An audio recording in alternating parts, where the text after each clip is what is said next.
Namo tassa bhagavato arahato samma sambuddhassa. Namo tassa bhagavato arahato samma sambuddhassa. Namo tassa bhagavato arahato samma sambuddhassa. Buddhaṃ Dhammaṃ Sanghaṃ Namasami.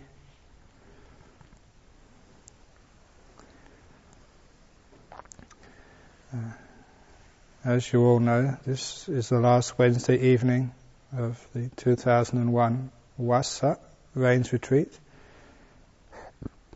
So this will be the last Wednesday evening talk in the Vassa. And for this evening's talk, I wanted to talk about Avijja. I was talking about this with the Anagarikas last night, and so some of the terminology will be fresh in their minds. And I wanted to talk about this because it is a crucial aspect of the Buddhist Dhamma. It is the root cause of all the problems of suffering and of birth, old age, sickness and death. In the Dhammacakkappavattana Sutta, which we chanted a few moments ago, the second noble truth in that sutta was described as the cause of suffering being craving, tanha. However, in other suttas, the Buddha expands or deepens the explanation of the second noble truth, the cause of suffering, to refer to the whole of the 12 links of dependent origination, paticca samuppada, and the origin of even craving, when you find the causal links which show how craving arises, would always come from avijja. And so that one can quite legitimately say that not just the cause of suffering is craving, but the cause of suffering is also avijja. They use the saying very often in the suttas, blinded by avijja, fettered by craving. The untaught ordinary person just wanders from birth to birth, place to place, sometimes feeling delight, sometimes feeling suffering, but never being free from the problems of existence. And so I wanted to focus this evening on avijja, and of course to focus on the end of avijja, that how avijja is destroyed, how it is annihilated. You might say that the Buddha did teach annihilation. He taught the annihilation of the defilements, especially the annihilation of avijja. You noticed already that I'm not translating that term. Sometimes people translate it as ignorance, but that really doesn't fit the Pali meaning of the term. Ignorance is something which you abolish at school, or you annihilate through reading books. And many people have gone to schools, many people have read books, many people have got PhDs in Buddhism, but they haven't annihilated or destroyed avijja. It's more than just ignorance. And so I'd like to keep it as avijja for the time being. I think you all know that my preferred rendering for that term is delusion, and I will bring that out later on in this talk. But as we also chanted in the Dhammacakkappavattana Sutta, there has always been always been understood in Buddhism that enlightenment is somehow a seeing of a hidden truth, seeing things in a different way.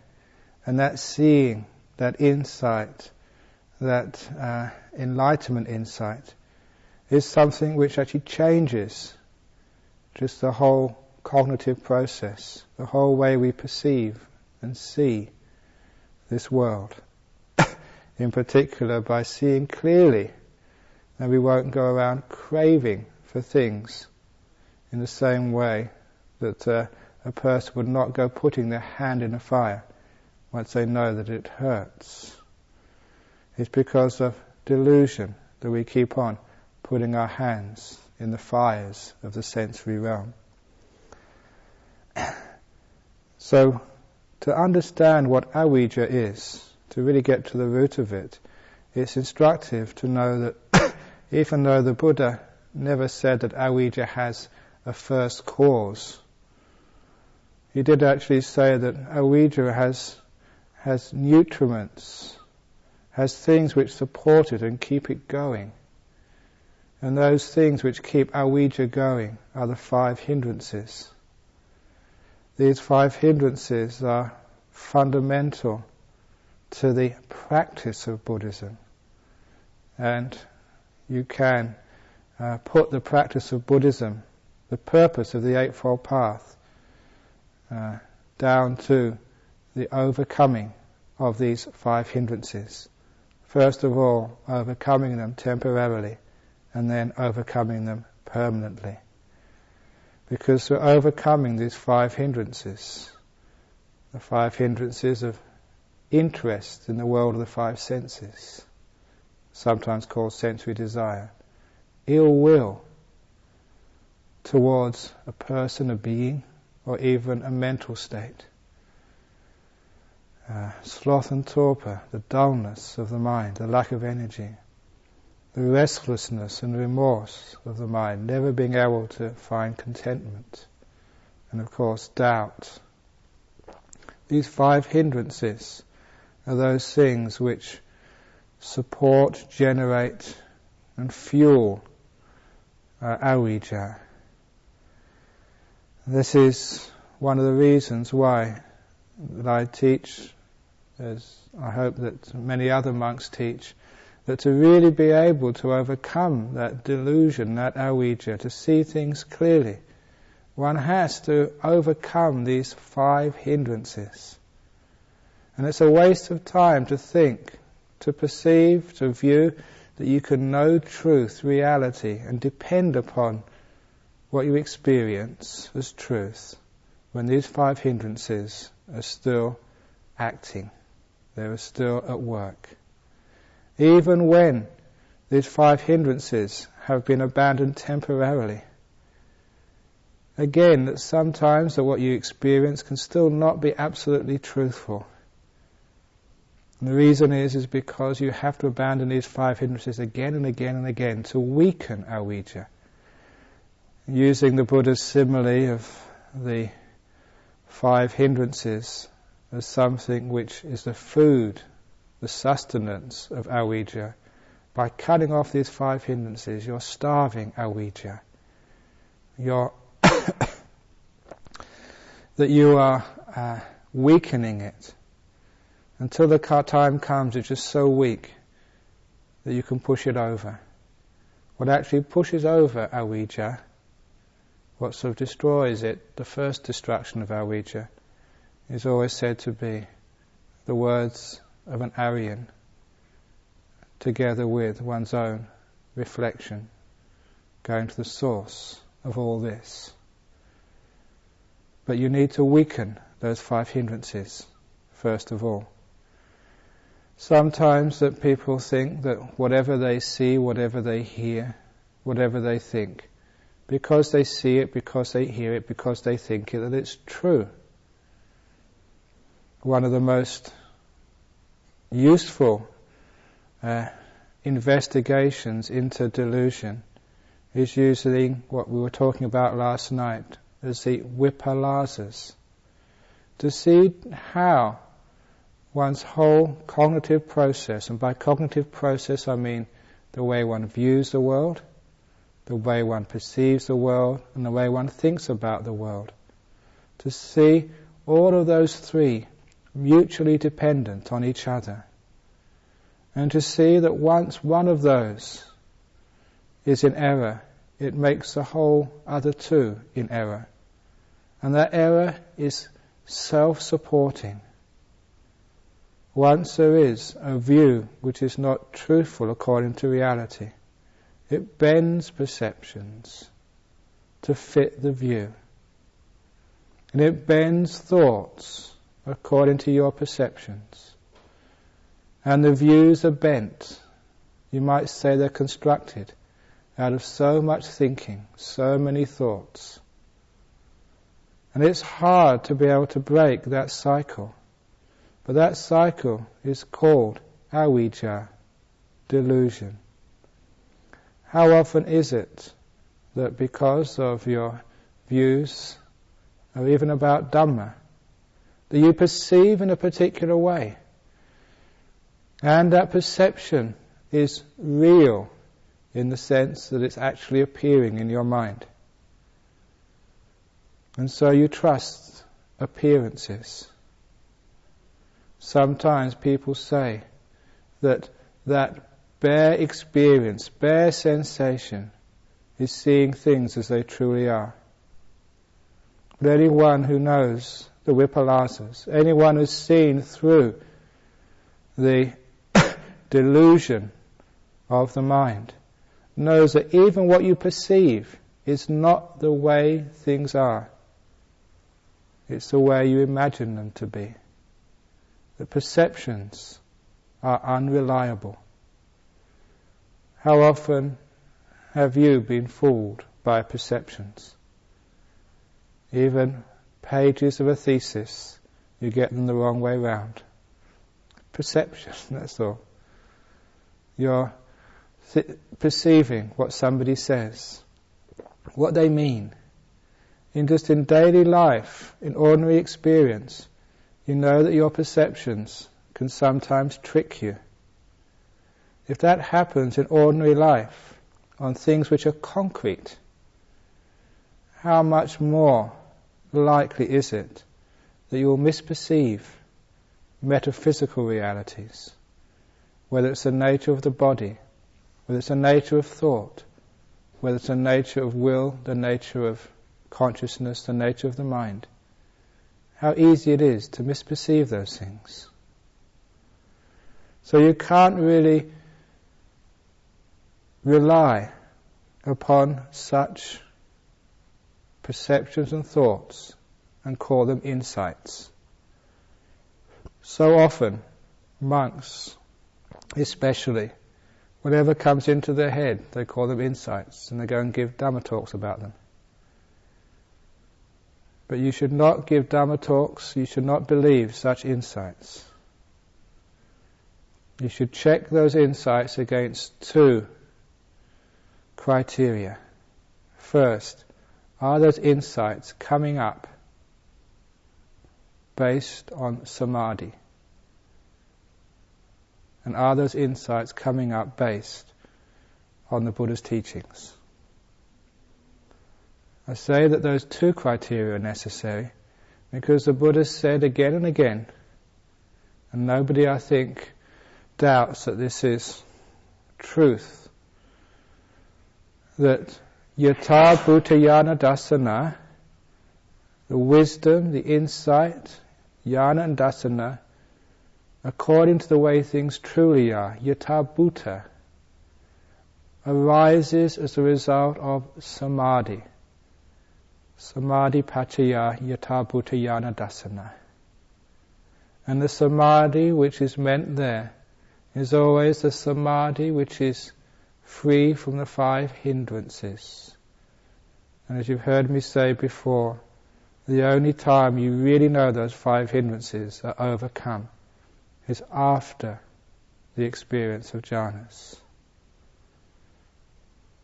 That sequence which you meet again and again in the suttas, because you meet it again and again and again, it gives it more authority.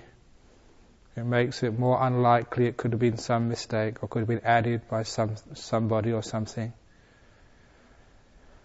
That the only way to be sure that it's yatha bhutayana dasana is first of all it's based on the experience after jhanas. And the only way you can be sure that the 5 hindrances are abandoned is that you've experienced that jhana and now you've come out. So often we have this word called upachara samadhi, and people quite rightly take that to be sufficient to arouse reliable insight. And the Upachara Samadhi is defined, quite rightly too, as the absence of the 5 hindrances, but not in jhanas. And the point is that nobody really knows what Upachara Samadhi is, unless you've gone into those jhanas. You only know the entrance to a house by knowing the house which lies next to it. Otherwise you may take anything to be the entrance, even though the house is many miles and miles away. The neighbourhood can only be known by what it's next to. So I'm afraid that many monks even, they're good meditators, but they don't go deep enough. And they get to a stage and they think that what arises in that stage is insight and can be relied upon. It would be much better if they kept on going deeper and deeper and go through the Upachara Samadhi, which is before jhanas, and into those jhanas, so that their mind can experience the bliss of those states, and they would know for sure that this is a jhana. And when they come out afterwards, they will know that this state after jhana is what is meant by upachara. And you know that the 5 hindrances are absent. You'll understand what that means. You'll understand just how deep those 5 hindrances are. That's why that sometimes you read in the books that the first hindrance is sensory desire. What does that mean? Does it mean like just lust or thinking about food? A lot of the time, most of the monks in this monastery aren't thinking about lust or thinking about food, but they've still got sensory desire, first hindrance, present. You don't realize just how deep those hindrances go, the subtle forms of those hindrances are still working, just right up through even the nimitta stage of meditation.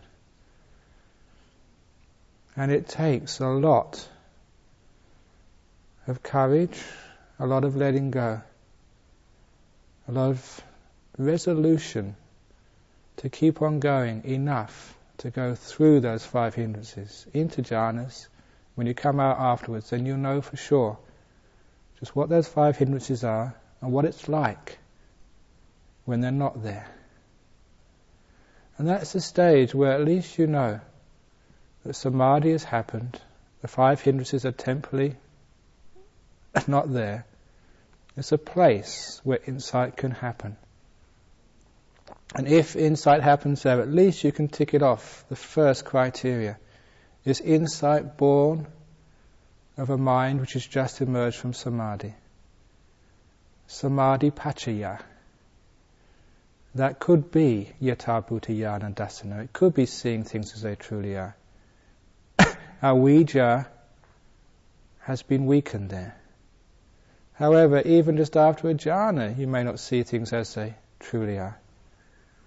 Here you've got to check it with the Buddhist suttas to see whether what you see there is in accordance with what the Buddha said and what all the arahats for the past 25 centuries have referred to as the authoritative teachings.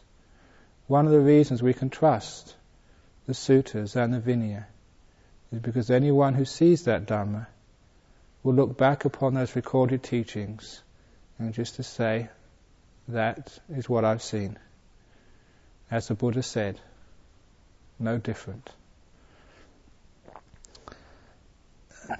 So those 2 criteria there is where you can find out what insight is. It also means that what appears outside of that can be useful, can be helpful, but you can't really trust it. The vipalasas can still be active. The vipalasas, because of views, perceptions, thoughts, making more views, bending perceptions. And it's incredible just how powerful that can be. With those views, wrong views, not seeing clearly, comes up the defilements of desire and aversion. So often when we are not in a state of upachara, when the mind hasn't develop samadhi, you can see just how much likes and dislikes affect perceptions and thoughts. We only perceive what we want to perceive, when we don't perceive what we don't like to perceive. There have been many experiments done in psychology on this point. One which comes to mind was an experiment done in Harvard University a few years ago, where the experimenters were showing a group of volunteer students images flashed on a screen. They had a notepad next to them to describe what they saw. At first the images were flashed up so quickly they could make no sense out of what was shown. It was just too fast to register a coherent image on the retina and to be made sense of by the mind. Little by little, by small increments, the experimenters lengthened the exposure on the screen of these images from a thousandth of a second to a few hundredths of a second, through a few tenths of a second, more and more and more, until the students could think they understood what the image was. And they kept on extending the exposure to 1 second, 2 seconds, 3 seconds, until they'd find out exactly what their image was, and to check it with their first impressions. So often their first impressions were wrong. Perception jumped to a conclusion. If I remember the report about this, they gave the example that one of the images which they flashed on the screen was of the steps to a well-known building in Harvard, which every student would recognize. However, it was flashed so fast that one student couldn't recognize it at first, and then it was flashed a bit longer, and then he thought it was a sailing ship. Once that perception was in his mind, as the length of exposure was increased, that perception remained. Even to a point where an ordinary person, the exposure would have been enough for them to see quite clearly it was a building at Harvard. He continued to look at it, to see it as a ship. The initial perception had created a view, and that view was still strong enough to bend reality. And so even when it was a couple of seconds long, the sort of exposure which anyone would see, it was a building, not a ship, he was still seeing it as a ship. It was a very good example of the Vipalasas. But he also said the image which took the longest for people to recognize in this experiment, the one which their mind continued to reject, was something which was disgusting to the students. The image was just two dogs copulating. And they couldn't see that for a long time. You know why? Because the mind didn't want to see it. So often, likes and dislikes, or fixed views, I'm sure it's a ship, makes us see the thing as a ship. We don't like to see this, two dogs copulating, so we just don't see it. The image has to be right in our face, long periods of time, and then finally we admit, yes, we were wrong, and it is something I didn't want to see. It's basic psychology, but it's also part of Buddhist Dhamma, the Vipalasas.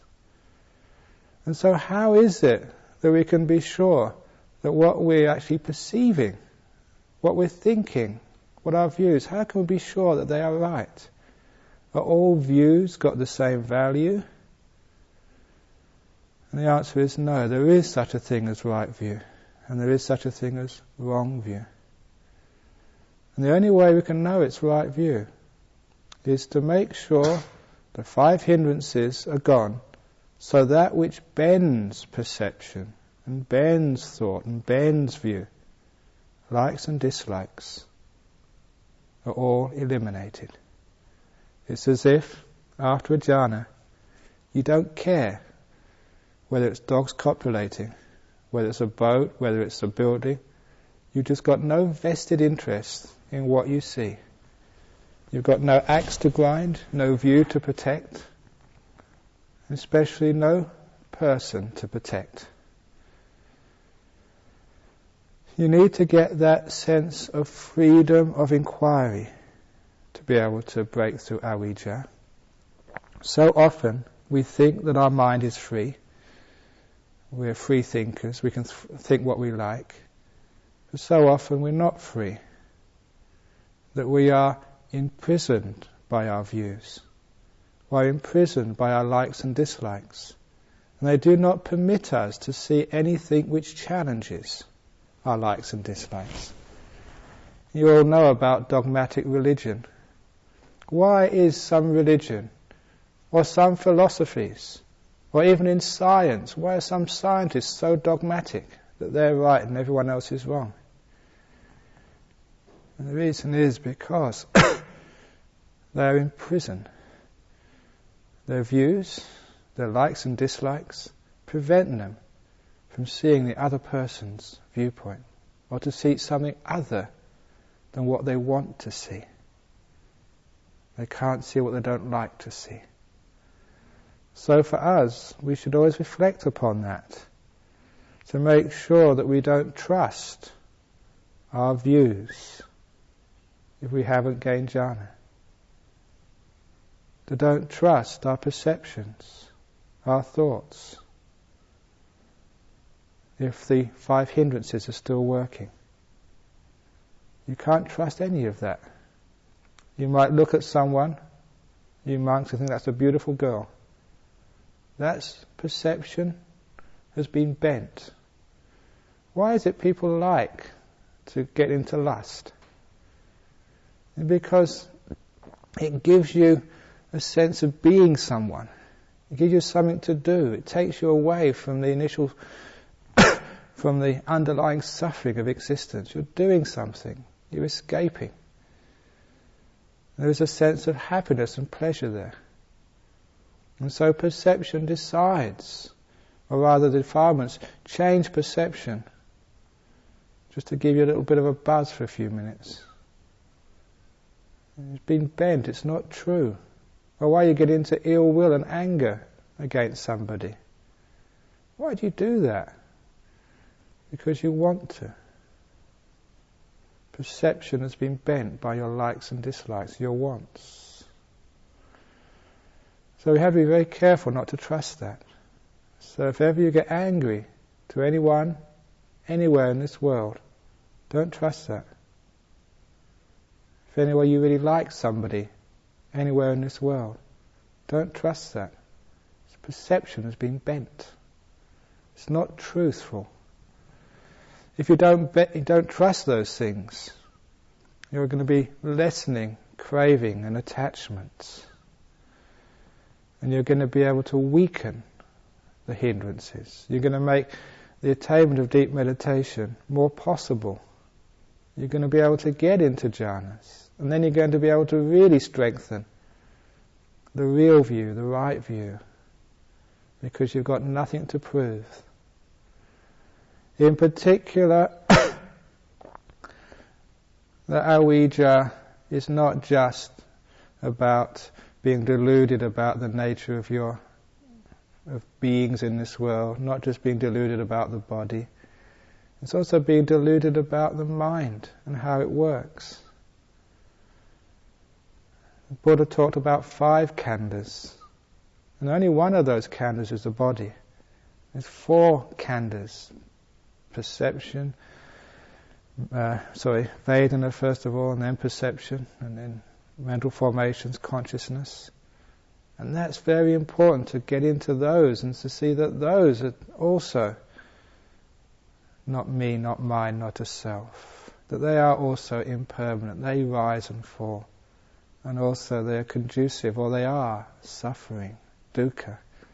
It's important to see that. But of course we don't want to see that.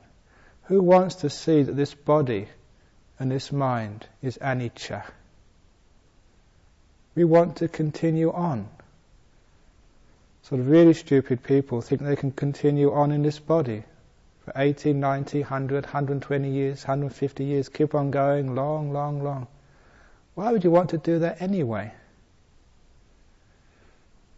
One of the moving stories in my youth, it was a movie which I went to watch. It was Dracula. But this movie was called The Thinking Man's Dracula. It had a message to it. Dracula was immortal. The only way he could possibly die was to be caught out in the sun's rays. If he only went out at night and hid during the day, he would last forever. And this whole movie was based on the struggle within this character Dracula between being so bored of life but so afraid of death. After 300 or 400 years, he'd done everything, been everywhere, experienced everything there was to experience, and he was bored out of his fangs. I was going to say skull.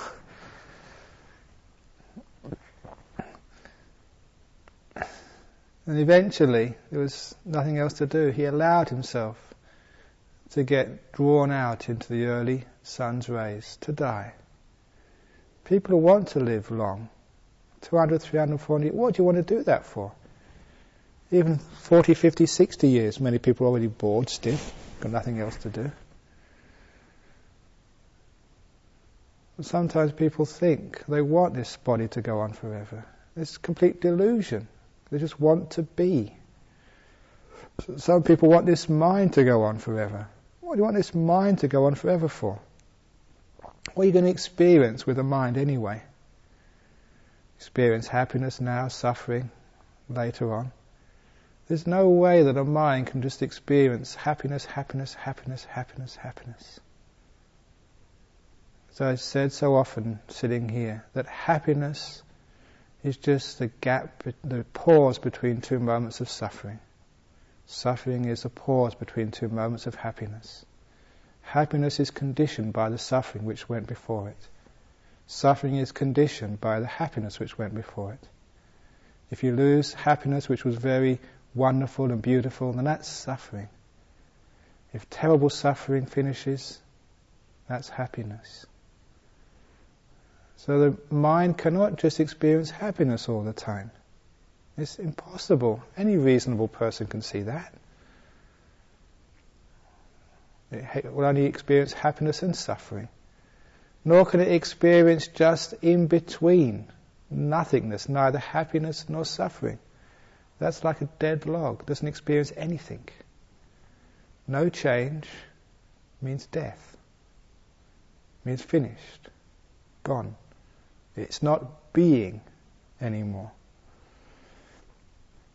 It's as if it's just a rock, just nothing.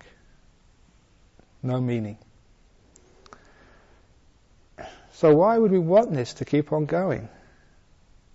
The reason is because there's something deep inside of us, the craving to be, bhava danha, which bends our perceptions and thoughts and views to try and give some little place somewhere in samsara. Even if I know that the big ego is not going to be there, at least the refined ego or the cosmic ego or the underlying ground of being or whatever else you call it, just people just struggle, they just want somewhere, some little place where I can be, something of me left afterwards. That's bhava danha, and that bends everything. This is called delusion. This is how delusion works. And why would people want that to keep on going? When we look upon anicca, we've got to see it completely. The same as when we look upon dukkha. We're in denial about suffering. Isn't this a wonderful world, wonderful people, a wonderful monastery? It's very hard, shameful even, to admit that this monastery, this body, is just a mass of suffering. People don't want to admit that. Psychology, it's denial. It's like looking at those two dogs copulating. We just don't want to see that. No one wants to see suffering. Suffering by its very nature is repellent. It pushes you away.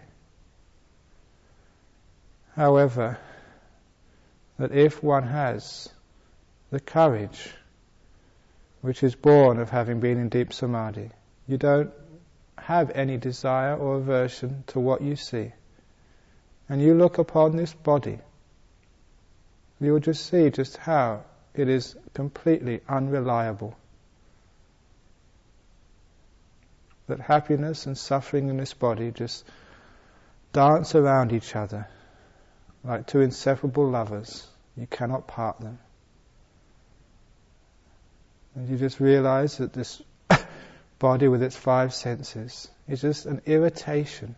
And if only you can let go of this body and the five senses, you go to the bliss of the jhanas, and that's far more beautiful. You see everything in the five senses as dukkha.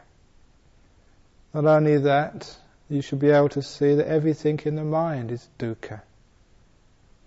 If the citta is there is dukkha. So why would a person want to actually to keep anything of the five khandhas? It only is because of denial, because we haven't seen dukkha completely. In the Dhammacakka Sutta, which we just chanted, the Buddha said that we should contemplate dukkha until we see it absolutely completely. Parinyata bhang, fully knowing it.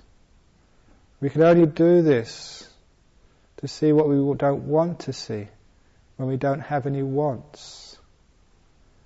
After a jhana, the mind is that strong, it can go in to the five aggregates, can see them without any resistance. Once the five hindrances are there, you can contemplate any of those five aggregates, and there will be a resistance.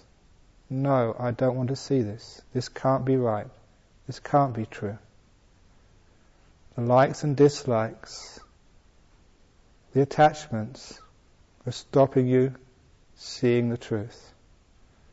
After jhana, no likes and dislikes are there for a small time. You can go right in to the body. You just see it, there's nothing there worthy of celebrating, worthy of keeping. You can go right into the five senses. Even in their most beautiful, wonderful form, they're just suffering, not worth anything. You go into thoughts and see just all these thoughts are just so much just stupid waves on the beautiful, peaceful lake of the mind. Not worth anything. Just so much empty talk. You can look upon Vedana, just see it as happiness, suffering, coming and going. Can't have one without the other. You look at perceptions and just see just why the mind chooses one thing and rejects another. This is what perception is, of all the things which you can see and all the ways which you can see it. Why is it you always perceive it in one way? Why do you perceive it in that way? The reason is because that's what you want to perceive. And sankharas, their thoughts as well, will. Where does this will, where does it come from? It's frightening, so people tell me, to say that the will isn't you. It's completely conditioned, that you are not in charge. There's not a person inside you at the switchboard deciding what to do. It's frightening because it gets at something we don't want to give up. Our sense of being, our sense of me and self. We look at consciousness, the mind, and go deep inside of that. And see that mind. See it completely, fully. And understand that that too, that which knows, is not me. It rises and falls. That's a hard one to see. people don't like to see it. As the Buddha said in the Nidana Samyutta, number 61, people can pretty easily give up the attachment to their bodies. The people who give up the attachment to the citta are very few. People can see the citta as something which arises and passes away, which is not substantial, which is empty. They are few. They are Aryans. 61 Sutta of the Nidana Samyutta. We don't want to see that. But you get into a jhana. You come out of that jhana. And then you'll have no predilection to any view. You'll have no likes and dislikes at that time. You'll be able to take a look at that and check it out for yourself and see. Once you have that freedom gained from the jhanas, not only can you investigate deeply, but you can hold that investigation for long enough to bore right into the subject. Another reason why Avijja, delusion, continues to mask the truth, continues to blind us, is that very often whatever we focus on as a subject of insight is moving too fast. We cannot really see it clearly, because as it moves, we move with it. The mind is just too restless. Sometimes insight is like trying to hit a moving target, which is going at 1,000 miles a second. That's called the mind. The mind just moves so fast. First of all, when that mind is very still, after a jhana, and attention can hold its focus on that mind for hours and hours and hours. Then you can bore into that. Sometimes it takes a long time to get to know something. I've given a simile before of holding up an object. And you've heard me do that simile before, holding up an object and asking you, what is it? And I do that because it brings out the way our mind works. We give it a name, and then I say, what else is it? We give it another name. I say, what else is it? We give it another name. And as we keep on looking, we soon get beyond the old labels. We exhaust the labels. All those labels, like views and perceptions, thoughts which we've learned, they're old stuff. Having exhausted all the labels, then we can actually start to see the nature of this thing. We bore further and further into it. And to see it as if we're seeing it for the first time. When you see the mind, you've got to get rid of all the labels of that mind. Everything you've been taught, and go deeper and deeper and deeper until you know what that mind is, till you penetrate it. To penetrate it is just a shell, and inside absolutely nothing. Ajahn Chah used to say, Wang, empty. If you're resisting this teaching, that's called vipallasa. If you get into jhanas, all resistance will be gone. You'll be able to go deep and see. You're seeing what you don't want to see, experiencing what you don't want to experience. That's why I always say that insights are those things which surprise you. They're not what you already know. If you already knew these things, you'd already be enlightened, you wouldn't need to practice so hard. You wouldn't be subject to suffering. You wouldn't be getting upset. You wouldn't be getting caught up in things. What you're actually seeing is the complete emptiness inside. The result of seeing emptiness inside is the untangling of craving and attachment. The simile which I've always given, which shocked me but which was very powerful, was actually to see that attachment has two ends to it. It's not just what you pick up, it's what is doing the picking up. If you imagine an arm, the fingers at the end there, that's the object of attachment. The hand picking something up. But go in the other direction. What is actually doing this picking up? Go back across the tendons to the muscles along the nerves to the brain back to the mind. Why are you picking this up in the first place? Who's picking it up? What's picking it up? What is doing the attaching? What is doing the craving? That's the only point where craving and attachment can be fully overcome. Not at the point of the hand. It's too late down there. It's where all this picking up is coming from. The doer, the knower. When you see that is empty, there's no one there, there's no thing doing the doing. There's no person at the switchboard. Once you see that, the emptiness of everything, no doer, the will is just a phantom.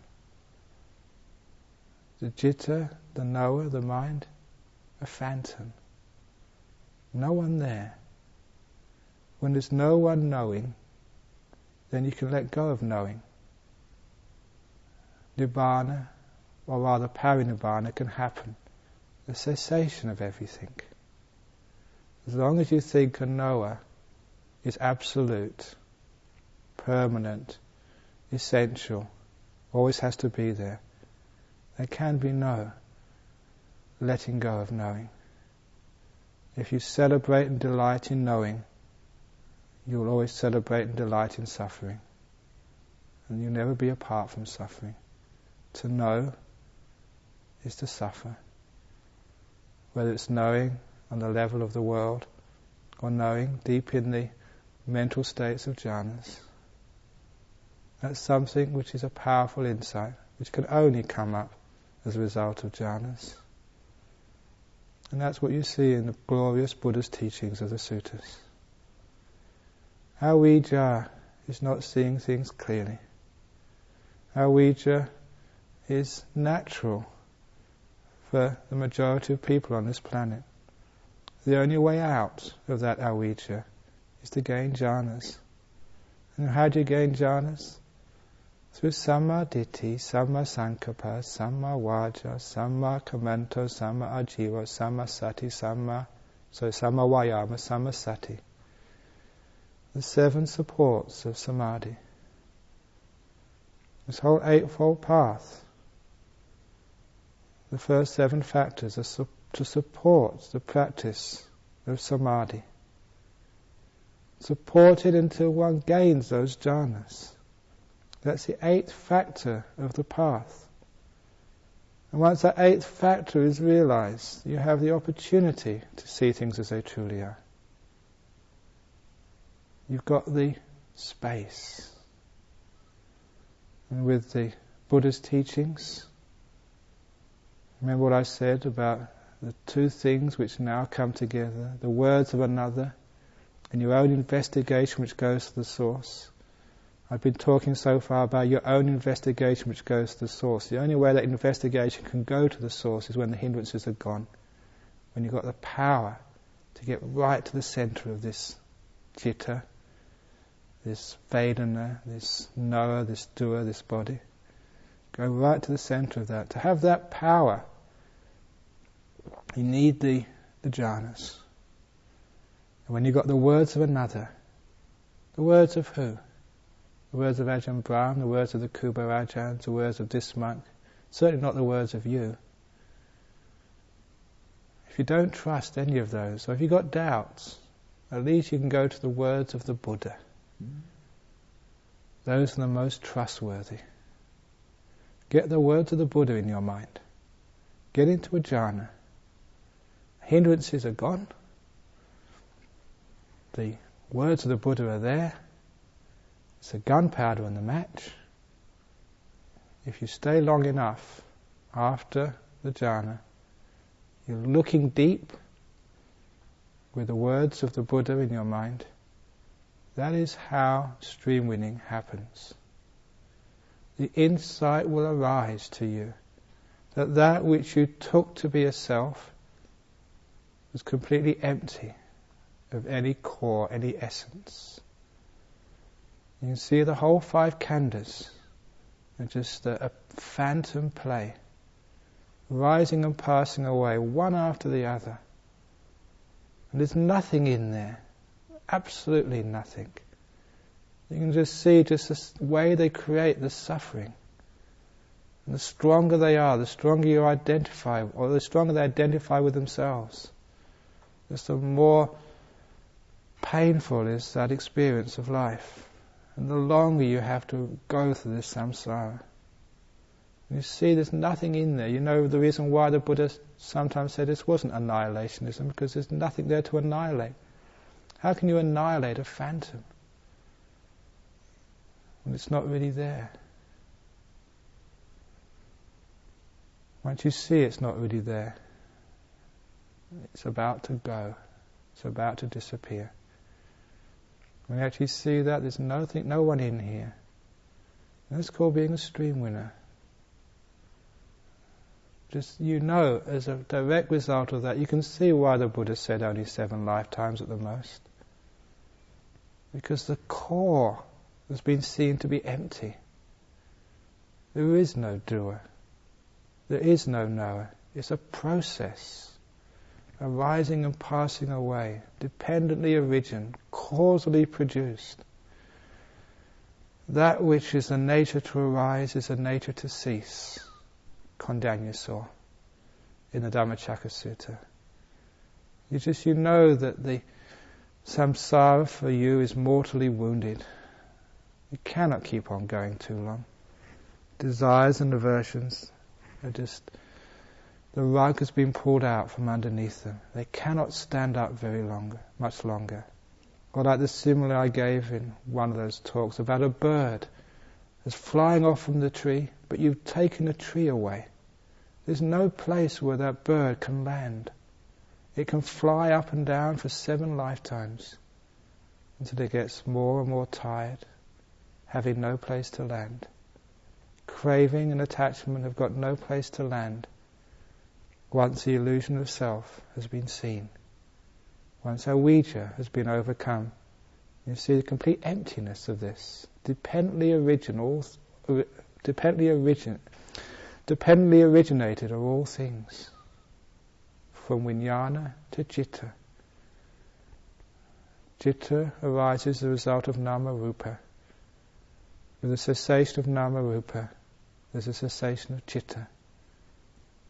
So says the Satipatthana Samyutta. So you can see the ending of things. And seeing that ending of things, you know that samsara for you is circumscribed. You are like that bird. You may be still flying around, but you know there's no place to land. That the 5 khandhas are going to die. The death of the 5 khandhas is called pari-nibbana. Well, these 5 khandhas just cease without remainder. They cease never to arise again. The last body, no more body. The last vedana, no more vedana. No more sanya, no more sankhara, no more vijnana, no more citta. All gone. That which was of a nature to arise and pass away has arisen and passed away for the last time. Pari-nibbana. Pari means complete, all around. Nibbana is the same word used for the flame going out. It's gone out completely. Gone. So this is the overcoming of avijja. That's what delusion means. I call it delusion because we take something which is real, our experience, to be other than it truly is. We do see, or rather there is seeing. We say we see, or we see an object. There's just seeing, there's just hearing, there's just smelling, there's just tasting, there's just feeling in the body. There is just mental activity with no one doing this. Just one event arising, passing away, and causing the next event. Just causal sequence of sensory experience, but nothing going across. That's all this is. Or as the Arahat said, just dukkha arising and dukkha passing away. Once the Arya sees sensory experience, sees there's nothing, no basically point to it. You see that it is suffering, an irritation on emptiness, on nothingness. So this is what you can see, but we take that to be something it isn't. We build up this whole edifice of views that this is me seeing this. This is me feeling this. It's me doing it. I'm in control, I'm in charge. I'm the knower, I'm the doer. And because of that, we build up the whole mass of suffering and of rebirth. Having done and seen, experienced so much in this life, we're not finished yet. We want to do and see, experience some more in our next life and the next life. We want to go up to the heaven realms, we want to check out even the ghost realms, we want to do so much. Seeing, doing, coming and going. Once you get to that illusion of the self, and see just how you were deluded, that what you took to be you was just a process arising and passing away. What you took to be a mind was just a process rising and passing away. Then you can understand that from that, seeing things as they truly are. That's Yatha Bodhinyana Dassana. In all the suttas, the Buddha said that Yatha Bodhinyana Dassana is seeing the five khandhas, not me, not mine, not a self. Once that happens, samsara is on the way out for you. And that's why, once that's completely seen, that's why that the person says kina jati. That birth has been destroyed, because the cause of birth has been destroyed. When you know the causal sequences, that's why you can say birth has been destroyed. You know the cause is gone. You know why that cause had made birth. You see the whole process. The process has been seen for what it truly is. Instead of being deluded, taking it for something it isn't, you see it for what it is. And that's called Avijja. That's Sambodhi, enlightenment wisdom. So be careful with Avijja. Avijja just starts as just on views, perceptions and thoughts, and just on ordinary things, getting it wrong. Don't believe those things. But go deeper. Don't just mess around just trying to get by in this life, trying to be a happy person or a successful person. Please aim for Nibbana. Just go for the whole thing. If you want to go for the whole thing, then just suspend all of your views, perceptions and thoughts until you've had a good jhana or two. In the meantime, if you want to make sure you don't make bad karma, follow the Buddha's teachings, what the Buddha says in the suttas. That will keep you on track until you get into a jhana and see those things for yourself. And then you too could be enlightened. So that's a talk this evening on Avijja, delusion, and how to overcome it.